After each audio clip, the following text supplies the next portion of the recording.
नकली चना, नकली अंडा, नकली दाल चावल, आप जो जो नकली खा रहे हैं उसकी लिस्ट आ गई। आपने किचन में नकली सामान की भरमार रखी, ऊपर से दवाई भी नकली आ गई, तो ये रिपोर्ट देखकर आपको शौक ही तो लगेगा।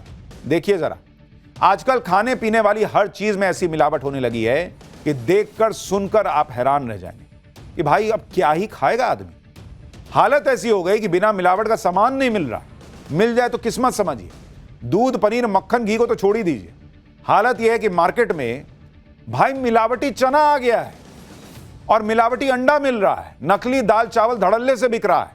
अब तो सड़ी हुई मिठाई और उससे बचाने वाली दवा भी नकली आ रही है। आपसे ब्रांड के नाम पर ज्यादा पैसे भी वसूले जा रहे हैं और आपकी सेहत से खिलवाड़ भी हो रहा है। चने तक में केमिकल वाला रंग मिलाया जा रहा है। आप जो ये खा रहे हैं चना के, अरे बाप रे, प्रोटीन दे रहा है, जहर है वो। अंडों में कैंसर वाला केमिकल होने के दावे किए जा रहे हैं, जांच चल रही है। कहीं मिठाई में कीड़े मिल रहे हैं, कहीं दवाई में मिलावट पकड़ी जा रही है। आज आपको सावधान करने वाली एक एक खबर बताऊंगा। सेहत बनाने के लिए अगर आप भी भुने हुए चने को खाते हैं तो सावधान हो जाइए, क्योंकि चमकते हुए पीले चनों में केमिकल वाला रंग चढ़ाया जा रहा है। इसका खुलासा तब हुआ जब गोरखपुर में फूड एंड सेफ्टी विभाग ने छापा मारा। गोदाम में 30 टन भुना हुआ चना पैक किया जा रहा था, जिसे केमिकल से रंगा गया था। ये देखिए, ये वही केमिकल है जो कपड़े रंगने के काम आता है। अगर किसी के शरीर में चला जाए तो जान जा सकती है, लेकिन पीले चने की डिमांड के चक्कर में सेहत से खिलवाड़ हो रहा था। ये देखिए कैसे रंग रहे हैं लोग। कैसे लोग हैं भाई, मुझे नहीं समझ में आता कि तुम पैसा कमाने के लिए किसी को मार दोगे क्या जी। ये चना रंग रहे हैं ये लोग। खाद्य विभाग ने जब इन चनों की जांच की तो वो भी हैरान रह गए। जो लोग मिलावट कर रहे हैं वो इन चनों को कपड़ा और चमड़ा रंगने वाले ऑरामाइन केमिकल से रंग रहे हैं। ऑरामाइन केमिकल से इंसान का लिवर और किडनी खराब हो सकती है। इंसान के डीएनए में परिवर्तन से कैंसर का खतरा होता है। मुनाफाखोरी के चक्कर में लोगों की जान से खिलवाड़ धड़ल्ले से हो रहा है, लेकिन कुछ लोग चंद रुपयों के लिए मर्डर करने से भी नहीं चूक रहे। गाजियाबाद से आज ऐसी ही खबर आई जिसने हाई राइज सोसाइटीज में रहने वालों को हिलाकर रख दिया। एक किराएदार पति पत्नी ने अपनी मकान मालकिन को ऐसी मौत दी कि सुनने वालों के रोंगटे खड़े हो गए। मकान मालकिन का जुर्म बस इतना था कि उसने 6 महीने का बकाया किराया मांग लिया। पति पत्नी ने पहले अपने फ्लैट की महिला ओनर को घर पर बुलाया, उसके बाद उसका मर्डर कर दिया। फिर डेड बॉडी को सूटकेस में काट काट के भर दिया। डेड बॉडी को ठिकाने लगाने से पहले उनका राज खुल गया। आप भी सुनिए, जब दोनों ने अपना जुर्म कबूल किया तो वहां खड़े लोग कैसे हैरान रह गए।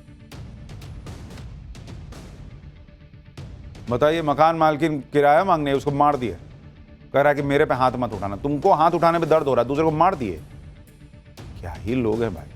और अब हमारा स्पेशल सेगमेंट, सोचा है कभी, वो सवाल जो दिमाग की बत्ती जला दे। आपने नटराज की मूर्ति जरूर देखी हो, कई लोग घर में भी रखते हैं, लेकिन सोचा है कभी कि भगवान नटराज की मूर्ति में उनके पैरों के नीचे किसे दबा हुआ दिखाया जाता है? आज इसके बारे में आपको बताता हूं। दरअसल नटराज की मूर्ति में भगवान के पैरों के नीचे एक जीव दबा होता है। इस जीव का नाम है अप्समरा। दक्षिण भारत में इस जीव को मुयालका के नाम से भी जाना जाता है। यह एक बौना जीव है जिसके हाव भाव काफी डरावने लगते हैं। अप्समरा जीव दरअसल आधा इंसान आधी परछाई है।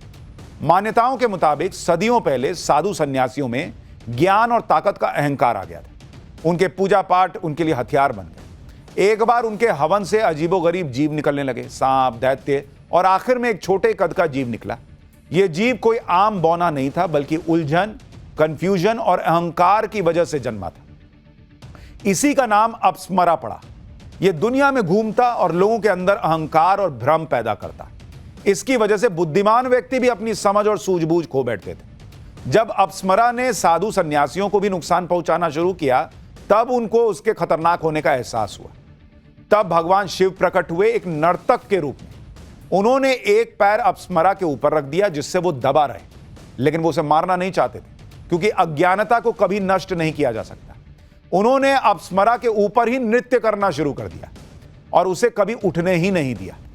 भगवान ने अपने इस नृत्य से दुनिया में सुख शांति और सूझबूझ को स्थापित किया कहा जाता है, और अज्ञानता को अपने पैरों तले दबाए रखा। इसलिए नटराज की मूर्ति में भगवान शिव के पैरों के नीचे दबा अप्समरा अज्ञानता और अहंकार का प्रतीक है, जिसे त्यागे बिना या पैरों के नीचे दबाए बिना आगे बढ़ना मुश्किल है, जीवन में सुख समृद्धि हासिल करना मुश्किल है। तो अब घर में सिर्फ नटराज की मूर्ति मत लगाइएगा, अगली बार उस मूर्ति से क्या संदेश भगवान दे रहे हैं यह भी समझिएगा। अज्ञानता को पैर के नीचे रखना है। आज के लिए इतना ही।